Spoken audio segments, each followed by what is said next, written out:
зертханамызда кездесетін жаз айындағы сұранысқа ие топ 5 дәрімен таныс болыңыздар. Диацидол, құрамы диазинон 60%. Бұл қойды шомылдыруға арналған препаратымыз болып табылады. 2 тонна 400 литр суға жетеді. Бұл қойдағы кене, бүйт, бүрге және қышмарын алдын алуға және емдеуге таптырмас препараттарымыздың бірі. Ивервет Е басқа ивермектин құрамдас дәрілерден ерекшелігі бұның құрамында 2%-ық ивермектин бар. Бұл жануарлардың кез келген түріне онымен қоса жылқыға да қорықпай сала бересіздер. 1 миллиграмы 50 кг тірі салмаққа арналған. Бір салып қоясыз және де кене бүйт бүргеден саптаяды, тамаша қорғайды. Тетра спрей бұл барлық жануарларға және барлық кез келген түрдегі жараларға арналған спрей. Бұл жараны тез жазады, тез жиырады. Іріңдегенде, сырғанда, жырғанда қолдансаңыз таптырмайды.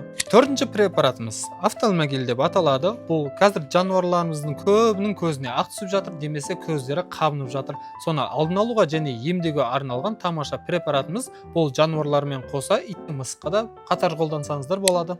5-ші препаратымыз Бупармакс деп аталады. Бұл ірі қарадағы телероз ауруын, яғни халықтың тілімен айтсақ, сары ауру ауруын алдын алады немесе емдейді. 1 миллиграмын 30 кг салмаққа егесіз және сары ауруды біржолата ұмытасыз.